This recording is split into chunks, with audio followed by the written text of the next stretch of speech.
कभी सोचा नहीं था कि हाँ गवर्नमेंट सेक्टर में काम करूंगा। आपको मेहनत करनी पड़ेगी, एक सोर्स पे स्ट्रिक्टली रिलाई करना ही रहता है। एक सोर्स को रिलाई करो, फिर बार बार मल्टीपल टाइम सीखोगे, ये तीनों ही आपको सिलेक्शन देंगे, नौकरी ये तीनों ही देंगे। बस उस पे काम करो, बस और कुछ नहीं। अपनी कमियों पे ध्यान दो और अपनी कमियों पे काम करते रहो, नहीं और अपने पर विश्वास रखो। हाँ, मोटिवेशन अपने अंदर से आनी चाहिए कि हाँ मुझे करना है। इसी चीजों में मोटिवेशन ढूंढने की कोशिश मत करो, जितना कम करोगे उतना ही बेहतर है।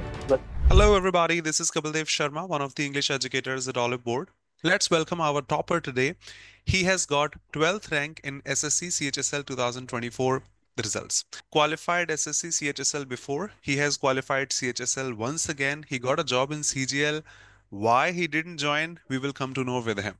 Let's welcome. Hello, dear. Hello sir, hello. Good So afternoon sir. first of all, the same question that I have in my mind, would love to ask that people want to join one post if they get. You appeared in CHSL twice, you got the job again. Yes, sheer hard work and perseverance from your side. But why didn't you join the first one?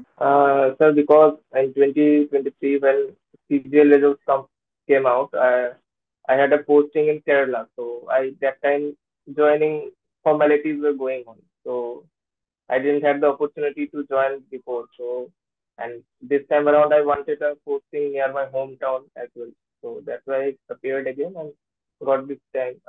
This rank, and I hope that I will get my hometown. कि आप school के दौरान या college के दौरान कैसे थे? मतलब एक एवरेज स्टूडेंट थे, सीरियस थे, स्टूडियस थे, और क्या हमेशा गवर्नमेंट सेक्टर में ही जाने का सोचा था? हाँ, मैं स्कूल कॉलेज के दौरान में अच्छा स्टूडेंट था, लेकिन पढ़ता था, लेकिन इतना नहीं कि हाँ कि सब ऑल टाइम पढ़ते ही रहना। अच्छे मार्क्स लाने, अच्छे नंबर लाने, ठीक है, वो सब मन में था। और कभी सोचा नहीं था कि हाँ गवर्नमेंट सेक्टर में काम करूंगा। पहले ये सब माइंड में नहीं था, लेकिन जब सुना कि हाँ गवर्नमेंट जॉब एक स्टेबल जॉब है, लाइफ स्टेबिलिटी देती है, तो सोचा कि नहीं, चीज चीज करना सही रहेगा। तो तब मैंने ग्रेजुएशन मेरा कंप्लीट हुआ था 2022 में, और नहीं 2021 में, और 2022 के एंड तक मैंने अपना प्रिपरेशन स्टार्ट कर दिया था। If you don't mind, how many attempts did you take to crack CGL or CHSL? I'm sorry. And can you walk us briefly through your journey?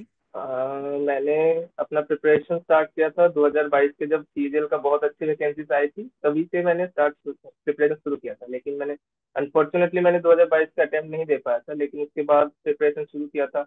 22 का सीएचएसएल का फॉर्म भरा था, लेकिन देने नहीं जा पाया था कि मेरे अंदर में उतना कॉन्फिडेंस नहीं था। फिर 2023 का सीजीएल दिया, सीएचएसएल दिया, तब प्रिपरेशन ठीक ठाक हो गया था। और तभी से 23 में भी सिलेक्टेड हुआ हूँ, अभी 24 में भी सिलेक्टेड हुआ हूँ। During your preparation, what were the biggest challenges or hurdles you faced, और किस तरह आपने उनको ओवरकम किया? बिगेस्ट हर्डल का अगर बात करें तो कंसिस्टेंसी में बहुत बड़ा हर्डल था मेरा, क्योंकि मैं कंसिस्टेंट नहीं रह पाता था उतना, पढ़ाई को लेके कि हाँ 2 दिन अच्छे से पढ़ लिया, 6 6 घंटे पढ़ लिया, लेकिन उसके बाद के दिन शायद 2 घंटा ही पढ़ा, एक मॉक लगाया, छोड़ दिया। ऐसा ही होता था।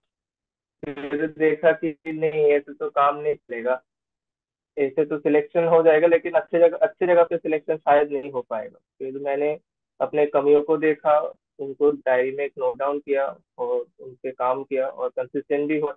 रोज सब्जेक्ट भी पढ़ता था और साथ के साथ मॉक भी लगाया था। अगर अंदर कमियां हैं, nobody is born perfect, sure, तो उनको अभी के अभी इंप्रूव कीजिए, जल्द से जल्द इंप्रूव कीजिए, तब जाकर आप अच्छी रैंक और अच्छा सिलेक्शन दोनों ही पा सकते हैं। कुछ पॉइंट्स बच्चों के भी कहने के होते हैं कि जब भी कोई टॉपर हो तो उनसे हमारी कुछ ये बातें आप शेयर जरूर कर लीजिएगा कि डिफरेंस मतलब एक फ्रेशर के एग्जाम में अपीयर होने पर या फिर एक रिपीटर के एग्जाम में अपीयर होने पर क्या आ जाता है, किस तरह एक फ्रेशर का नजरिया जाता है, किस तरह एक रिपीटर का नजरिया जाता है आपके नजरिए से? जी। एज अ फ्रेशर और रिपीटर डिफरेंस अगर बोला जाए, तो रिपीटर को एक पता होता है कि हाँ एग्जाम क्या एक्सपेक्ट करते हैं कैंडिडेट से, लेकिन फ्रेशर को उतना अंदाजा नहीं होता है कि हाँ पेपर में क्या आने वाले हैं। फ्रेशर मॉक में देते हैं कि हाँ ये क्वेश्चन आ सकते हैं, लेकिन रिपीटर ने एक बार तो दिया हुआ है ना, उसके पास एक्सपीरियंस आ जाते हैं, तो वो एग्जाम हॉल को भी टैकल करने का एक अलग एक्सपीरियंस आ जाता है रिपीटर के पास, और वो निझझक एग्जाम दे सकता है। लेकिन फ्रेशर उतना कॉन्फिडेंस उनके अंदर नहीं आता। एक दो हार्ड क्वेश्चन आ जाते हैं तो वो एग्जाम हॉल में परेशान हो जाते हैं, लेकिन एज अ रिपीटर उतना नहीं होता। तो शायद मुझे लगता है कि यही सबसे बड़ा डिफरेंस आता है फ्रेशर और एक रिपीटर में। तो आपके अनुसार मतलब अगर कोई बिगिनर हो तो उसको कितना टाइम देना चाहिए अपने कॉन्सेप्ट्स को क्लियर करने में और मॉक्स को लगाने में, टाइम क्या मैनेजमेंट उनका होना चाहिए? एज अ फ्रेशर दोनों साइमल्टेनियसली चलना चाहिए, क्योंकि दोनों ही बहुत जरूरी है। कॉन्सेप्ट क्लैरिटी होगी तो होगा, तभी तो मॉक में अच्छा नंबर आ सकते हैं और एग्जाम में भी वही रिफ्लेक्ट करेगा। लेकिन फ्रेशर को ज्यादा से ज्यादा, रिपीटर को ज्यादा से ज्यादा मॉक में पता रहता है कि हाँ, उनको पता रहता है कि कॉन्सेप्ट ये है, ये चीज है। तो उनका एज, क्योंकि उन रिपीटर के लिए मॉक फ्रिक्वेंसी बढ़ जाती है, उनके लिए और आसान हो जाता है एग्जाम देना। ठीक है। क्या एसएससी स्टूडेंट्स को टीयर 1 और टीयर 2 दोनों की साथ में तैयारी करनी चाहिए? अभी के फॉर्मेट के हिसाब से बिल्कुल दोनों की तैयारी एक साथ ही करनी चाहिए, क्योंकि दोनों एक ही जैसे ही सवाल पूछते हैं। बस क्वेश्चन के अमाउंट वहाँ पे 25 है, यहाँ पे 30 है, वहाँ पे 25 है, यहाँ पे 45 है। जीके दोनों में ही आने हैं, तो दोनों के साथ प्रिपरेशन करेंगे तो अच्छा ही रहेगा। मतलब वही नीड ऑफ द आवर है, अभी हम बोल सकते हैं कि हाँ अभी तो ये चाहिए। पहले के फॉर्मेट में वो नहीं था कि जीके ना भी पढ़ो तो काम चल जाता था, लेकिन अब तो जीके कंपलसरी है पढ़ना, दोनों अब टीयर चारों के सब्जेक्ट्स जो हमें मुकाबले। टीयर 1 हाँ। में देने हैं वो टीयर 2 में भी देने हैं। हाँ, तो अ, दोनों के साथ जी, चाहिए। आपके साथ बहुत सारे बच्चों ने तैयारी की होगी, कोई ऐसा एक्सपीरियंस या आपके ओपिनियन से आंसर कि कोई बिल्कुल फ्रेशर हो, एब्सोल्यूट बिगिनर है, क्या वो 6 महीने की तैयारी में सिलेक्शन ले सकता है? 6 महीने के डिपेंड करते हैं उसका बैकग्राउंड पे। अगर वो बच्चा आ, क्या बोलते हैं उसके, हाँ, मैथ्स बैकग्राउंड से है, अगर इंग्लिश बैकग्राउंड से है, तो डेफिनेटली वो 6 महीने के अंदर अच्छा रैंक ही ला सकता है। लेकिन एकदम बिल्कुल जो मैथ्स पूरा छोड़ चुके हैं, उतना इंग्लिश पढ़ा नहीं है, हिंदी मीडियम करता है, तो उसको, हाँ हाँ कर सकता है वो, लेकिन उसको ज्यादा हार्ड वर्क, ज्यादा टाइम देना पड़ेगा। हाँ, ले दोनों के लिए, हाँ दोनों के लिए पॉसिबल है, लेकिन एक को ज्यादा मेहनत देनी पड़ेगी, दूसरे को शायद उतना मेहनत नहीं देना पड़ेगा। बस, हाँ हो जाएगा। कि हर एक स्ट्रेटजी हर एक की हर बच्चे के लिए एप्लीकेबल नहीं होती। जो उन्होंने कहा, आपका बैकग्राउंड क्या है, आपकी पुरानी प्रिपरेशन क्या रही है, आपका इंटेलिजेंस क्या रहा है, हो सकता है किसी का मैथ्स वीक है, किसी की इंग्लिश वीक है, रीडिंग स्किल्स नहीं अच्छी है, तो एक ही लाइन सबके लिए एप्लीकेबल नहीं होती। हाँ, अगर आपने मेहनत की है तो आप भी वहां तक बहुत आसानी से पहुंच सकते हैं। कुछ पॉइंट्स जो स्टूडेंट्स हमें भेजते हैं कि किसी एब्सोल्यूट इस तरह के स्टूडेंट से पूछा जाए या सिलेक्शन के बाद उस बच्चे से पूछा जाए जिसने तैयारी की है। आजकल इंटरनेट पर बहुत सारे रिसोर्सेज हमारे आ चुके हैं, बहुत सारे चैनल्स हैं, बहुत सारे प्लेटफॉर्म्स हैं, ऑनलाइन भी ऑफलाइन भी इक्वली। क्या ये मैटर करता है कि हम बहुत से सोर्सेज से पढ़ें या फिर सिर्फ एक ही सोर्स से पढ़ना अच्छा होगा? आपका ओपिनियन? मैं तो, मेरे हिसाब से एक सोर्स पे स्ट्रिक्टली रिलाई करना ही बेहतर है। एक सोर्स को रिलाई करो, फिर बार बार मल्टीपल टाइम्स रिवीजन करो। हाँ, आप मॉक्स डिफरेंट जगह पे दे सकते हो, एक जगह पे मॉक्स आप दे रहे हो ठीक है, लेकिन आपको टेस्ट आपको थोड़ा तो चेंज करना चाहिए। तो एक दो जगह आप ट्राई कर सकते हो, लेकिन मैं सोर्स की बात करूँ तो हाँ डेफिनेटली एक सोर्स को ही फॉलो करना चाहिए और उसको ही बार बार रिवीजन करना चाहिए। तभी आपका उस पे ही पकड़ बनेगा सबसे ज्यादा। क्योंकि आप जितना अलग अलग जगह पे डिफरेंट डिफरेंट थिंग्स पढ़ोगे, डिफरेंट कॉन्सेप्ट पढ़ लोगे, तो वो आपके लिए उतना अच्छा नहीं रहेगा। फिर आप एग्जाम हॉल में जाकर घबरा जाएंगे कि हाँ मैंने यहाँ से भी यह पढ़ा था, ये पढ़ा था, तो ये हो सकता है। Great answer. और टाइम मैनेजमेंट कितना इंपॉर्टेंट है और किस तरह सारे सेक्शंस को अलग अलग टाइम देना चाहिए? एज अ, अगर कोई फ्रेशर स्टार्ट कर रहा है तो उसके लिए मैं बोलूंगा पहले तो मैथ, इंग्लिश, रीजनिंग, ये तीन जो ब्रह्मास्त्र है एसएससी का, इन तीनों में पहले फोकस। फिर जीके का प्रिपरेशन आप लास्ट के 2 या 3 महीने भी कर सकते हो, लेकिन मैथ का प्रिपरेशन आपको स्टार्ट मैथ, इंग्लिश, रीजनिंग, ये तीनों पकड़ के चलना ही पड़ेगा। ये तीनों ही आपको सिलेक्शन देंगे, नौकरी ये तीनों ही देंगे। जीके भी हाँ जरूरी है, वो आपके कौन से पोस्ट अगर चाहते हो इसके लिए जीके बहुत जरूरी। तो एज अ फ्रेशर पहले मैथ, रीजनिंग और इंग्लिश, इन तीनों को ज्यादा टाइम दो, फिर जीके को थोड़ा कम दो। और अगर किसी के मैथ्स में और इंग्लिश में पकड़ अच्छा है तो हाँ वो बेसिकली अपने हिसाब से देख ले कि हाँ मेरा मैथ कितना मेरे लिए कितना, मेरा पकड़ कितना है, और उस हिसाब से अपना टाइम मैनेजमेंट कर लो। लेकिन एज अ फ्रेशर इन तीनों में ही ज्यादा टाइम देना चाहिए, मैं बोलूँगा। अच्छा, आपकी तैयारी के वक्त आपने किन किन सब्जेक्ट्स को कितना टाइम दिया? किस सब्जेक्ट पर आपकी ज्यादा एम्फेसिस थी, या कुछ कॉन्सेप्ट्स हो या कुछ भी चीज हो जो आपने पिक करने का पहले समझा और स्किप करने का सोचा?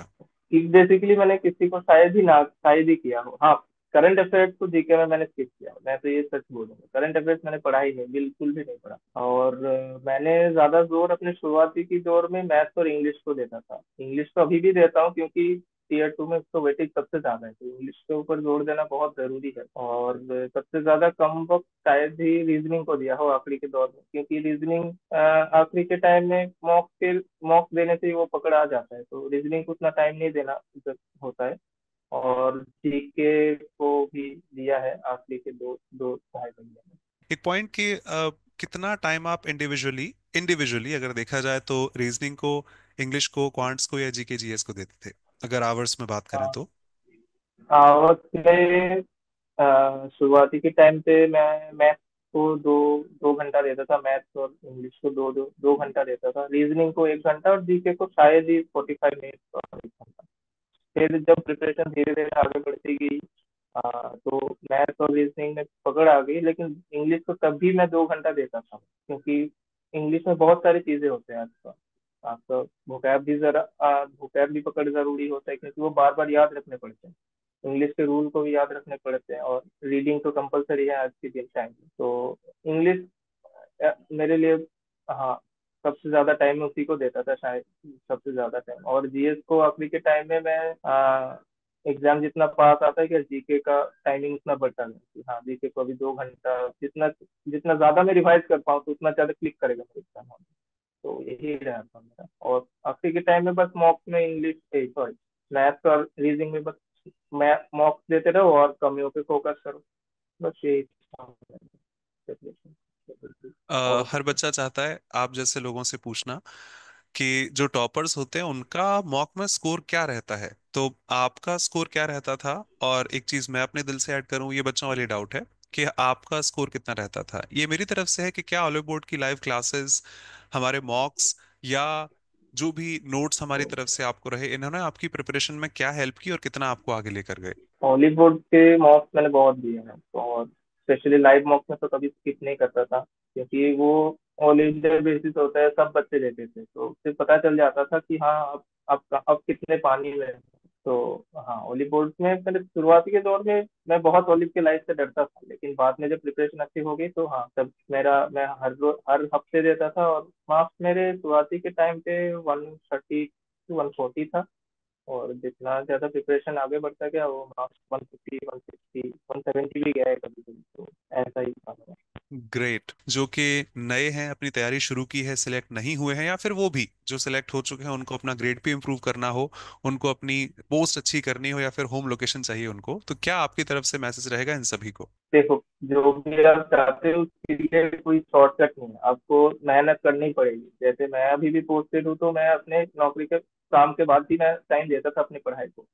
ऑफिस में भी वक्त मिल जाता था, तो मैं ऑफिस में भी पढ़ लेता था, ऐसा नहीं। तो कोई शॉर्टकट नहीं है, बस अपने तैयारी पे विश्वास रखो, और मॉक देते रहो धीरे धीरे, और प्रैक्टिस करते रहो, जितना ज्यादा प्रैक्टिस करोगे उतना ही बढ़िया रहेगा। बस इतना ही, और अपने पर विश्वास रखो कि हाँ, मैं कर सकता हूँ। ऐसा कोई नहीं है कि कोई चीज नहीं कि आप नहीं कर सकते। आप अगर कंसिस्टेंट हो, रेगुलर पढ़ाई कर रहे हो, तो जरूर एक ना एक दिन आपका भी होता है, ऐसा कोई चीज नहीं है। तो यही बात है, सिंपल चीज है सब, और कुछ नहीं। बस ये फॉलो करना है। जॉब के साथ आपकी तैयारी में कोई डिफरेंसेस आए? एज अ फ्रेशर भी आपने तैयारी की, आज आप जॉब के साथ भी तैयारी करके अच्छी रैंक लेकर आए हैं, तो क्या डिफरेंसेस थोड़े बहुत रहे? और अगर कोई और ये करना चाहे तो वो कहाँ से अपनी तैयारी में कुछ और बेहतर बना पाए, किस तरह? जब फ्रेशर होते हैं तो आपको अपना बेस उसी टाइम बिल्ड करना है, क्योंकि जॉब के रहते हुए अपना बेस बिल्ड करते रहोगे, या फिर आपको आप खुद को इम्प्रूव करोगे। तो अगर एज अ फ्रेशर स्टार्ट करो, तो हाँ, आपका बेस तैयार कर लो, आप किसी नौकरी में मिल गया, ठीक है। अब बस नौकरी में रहते बस अपने आप को इम्प्रूव करते रहो कि हाँ, मेरे कहाँ पे मैंने अपने पिछले अटेम्प्ट में मैंने कहा मेरी गलती हुई, बस उस पे काम करो, बस और कुछ नहीं। अपनी कमियों पे ध्यान दो और अपनी कमियों पे काम करते रहो, बस यही था मैंने मेरे प्रिपरेशन स्ट्रेटेजी अपने जॉब करते रहना। कुछ भी आपकी तरफ से एट द एंड अगर हम चाहें कि एक मोटिवेशन इस वीडियो को जितने भी बच्चे देख रहे होंगे उन सभी के लिए, चाहे वो कैसे भी हो, किसी भी चीज की तैयारी करना चाहें, कोई मोटिवेशन आपकी तरफ से एट द एंड? देख, मोटिवेशन, अब मोटिवेशन अपने अंदर से आनी चाहिए कि हाँ मुझे करना है, और अपने आप पे जो फेथ है यही आपका मोटिवेशन होना चाहिए कि हाँ मुझे कुछ करना है, और अपना विश्वास ही रखो बस। और दूसरी चीजों में मोटिवेशन ढूंढने की कोशिश मत करो, जितना कम करोगे उतना ही बेहतर रहेगा बस। ऐसा यही है, मेरी तरफ से एक सलाह है। और बच्चे तो प्रिपरेशन करते रहते हैं तो जानते हैं कि हाँ क्या करना चाहिए, क्या हो सकता है। Thank you, Prayash, for your presence, for your thank you kind sir. presence here, and we wish you all the very best for your future endeavors. आप जो भी भविष्य में करना चाहें, ईश्वर आपको जरूर सफल करे, बिकॉज कंसिस्टेंसी, मेहनत, ये तो आपके साथ चल ही रहे हैं और रिजल्ट वो हमेशा देता है। थैंक यू सो मच हम सबके साथ जुड़ने के लिए, मुझे भी मोटिवेट करने के लिए और बहुत सारे बच्चों को साथ में मोटिवेट करने के लिए। Thanks a lot, thank you. Thank you sir, thank you very much.